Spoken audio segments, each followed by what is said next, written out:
அதை விடுங்க. நீங்க முன்ன மாதிரி இல்ல திரைப்படங்கிறது. நீங்க ஒரு நல்லா கவனிக்கணும்.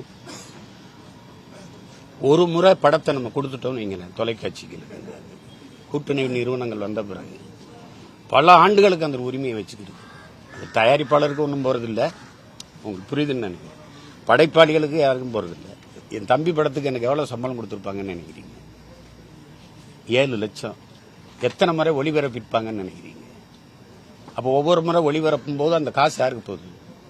படைப்பாளிக்கும் இல்லை, தயாரிப்பாளருக்கும் இல்லை. அப்போ அதனால அப்பா இளையராஜா கேட்கறது, நீங்க பாடலாசிரியருக்கு கொடுக்காதீங்க, இவருக்கு கொடுக்காதீங்க, தயாரிப்பாளர் கொடுக்காதீங்கன்னு சொல்ல, அவருக்கு அவர் படைப்புக்கு முதல் மரியாதைக்கு எங்க அப்பாவுக்கு இளையராஜாவுக்கு என்ன சம்பளம் இருந்திருக்குன்னு நினைக்கிறீங்க?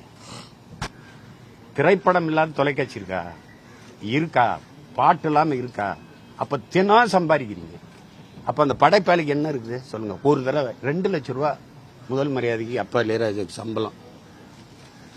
அதையுமே வேணான்னு சொல்லிட்டாரு. ஏன்னா படம் அவருக்கு இது ஓடுமா ஓடாதான்னு சந்தேகத்தில் இதெல்லாம் எங்க ஓட போகுதுன்னு நினைச்சேன். சரி ஓடிடுச்சு, எனக்கு வேணா காசு நீயே வச்சுக்கிறேன்னு சொல்லிட்டாரு. 2 லட்சம். ஆனா எத்தனை முறை நீங்க அந்த பாட்டை கேட்டிருப்பீங்க? எவ்வளவு முறை அது ஒளிபரப்பப்படுது? அதுல அந்த படைப்பாளிக்கு ஏதாவது பங்கு இருக்கா? அப்புறம் அதுல கேட்கிறாரு. அவரு முன்னாடி எல்லாம் ஒரு வானொலியில ஒரு பாட்டை ஒளிபரப்புனா அதுக்கு ராயல்ட்டின்னு ஒன்று வரும், ப்ரொடியூசருக்கு வரும், அந்த படைப்பாளிகளுக்கு வரும். இப்ப எங்க அது இல்லையே. அதனால அதை கேட்கிறாரு. அதை தவறா அர்த்தம் புரிஞ்சுக்கிட்டு ஏதோ பேராசையில கேட்கிறாரு, அது கேட்கிறாரு, இது கேட்கிறாருன்னு இப்படி தேர்தல் பத்திரத்தில் எலக்ட்ரல் பாண்ட்ல 6600 கோடிக்கு மேல நீங்க பணம் வாங்கிறீங்களா இல்லையா? அதுக்கு பேர் ஊழல் இல்லையா? எங்கெங்க இடி ரைடு விட்டீங்களோ அங்கெல்லாம் நீங்க பணம் வாங்கிருக்கீங்க.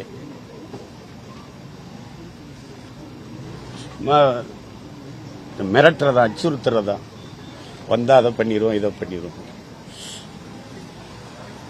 மாஞ்சோலை பெருந்தோட்டம் அந்த ஒப்பந்தம் வந்து இன்னும் சில ஆண்டுகள முடிய இருக்கு. அந்த பெருந்தோட்டத்தை வந்து தமிழக அரசு மேற்கொண்டு நடத்தவோ எந்த நடவடிக்கை எடுக்கணும் ஒரு குற்றச்சாட்டு. அதை எப்படி பாக்குறீங்க? அரசு எடுத்து நடத்தணும். அரசுக்குன்னு ஒரு வருவாய் ஈட்டுறதுக்கு எதுவுமே இல்லையே சாராயத்தை தவிர. சொல்லுங்க, என்ன இருக்கு சொல்லுங்க? அரசு பால் விற்கும், மாடு வளர்க்காது. ஆவின் பால் விற்கிறீங்க. எங்க இருந்து வருது தமிழ்நாட்டுக்கு பால்? பொருளாதாரம் எங்க இருக்குன்னு தெரிய அதை நோக்கி நகராம சாராய பொருளாதாரத்தை கட்டிக்கிட்டு சாகடிச்சீங்கன்னா அப்புறம் எப்படி? தொடர்ச்சியாக பிரதமர் மோடி அவர்கள் பிரச்சாரத்தின் போது தென் மாநிலங்கள் வந்து தென் மாநில தலைவர்கள் வட மாநில மக்களை வந்து அவமதிக்கிறாங்கன்னு ஒரு குற்றச்சாட்டு முன்வைக்கிறாரு. இது பிரித்தாளுக்கான ஒரு நடவடிக்கை பார்க்கலாமா? அவங்கள விடவா மற்றவங்களை அவமதிக்க போறாங்க? சொல்லுங்க. தமிழ்நாட்டு மக்களை அவங்க எவ்வளவு தூரம் மதித்தாங்கன்னு உங்களுக்கு தெரியாதா? பேரிடர் காலங்களில் கூட நம்மள ஒரு ஒப்பு கூட வந்து பார்க்கல. சரி, அங்க இருந்தே ஒரு ஆறுதலா ஒரு அறிக்கையா விட்டுருக்கலாம்ல. இந்த பெருவெள்ள மழையிலிருந்து மீண்டு வர நான் வந்து உங்களுக்கு துணையா இருப்பேன், இப்படாவது ஒரு ஆறுதல் வார்த்தையாவது சொல்லலாம்ல. அது கூட சொல்ல. அவமதிக்கிறாங்கன்னா என்ன பண்ணும்? எல்லாரும் வரும்போது காலில் விழுந்து கும்பிடணும் போல இருக்கு. அதான் மதிக்கிறதா? திருவேற்காட்டில் இந்த பூர்வக்குடி மக்களை ஆக்கிரமிப்பு சொல்லி இது எவ்வளவு ஒரு பைத்தியகாரத்தனமான வேடிக்கையான செயல்பாடுன்னு நீங்க பார்க்கணும். காலையில அதை ஆக்கிரமிச்சு கல் எடுத்து வீடு கட்டின மாதிரி நீங்க பெருகிட்டு இருக்கீங்க. ஒவ்வொருத்தனும் 60 ஆண்டு 70 ஆண்டுகள் வாழ்ந்துட்டான்.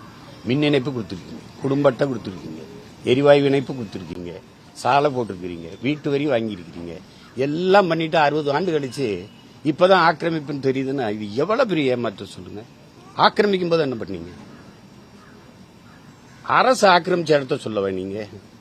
எல்லா நீதிமன்றங்களும் எல்லா அரசு குடியிருப்புகளும் வந்து நீங்க போய் பாருங்க, எல்லாமே ஏரி எல்லாம் ஆக்கிரமிச்சுதான். வள்ளூர் கோட்டமே லேக் ஏரியா தானே. அதனால இது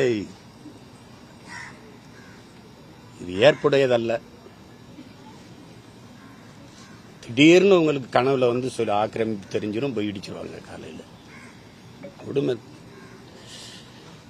தேர்தல் நெருங்கி வருது, வாய்ப்பு எப்படி இருக்கு? என்ன மாதிரியான சூழல் எதிர்பார்க்கலாம்? தேர்தல் முடிஞ்சிருச்சு, வாக்கு என்ற தேதி நெருங்கி வருது. பொறுப்போம் பொறுத்திருந்து பார்ப்போம். என்ன வருதுன்ட்டு.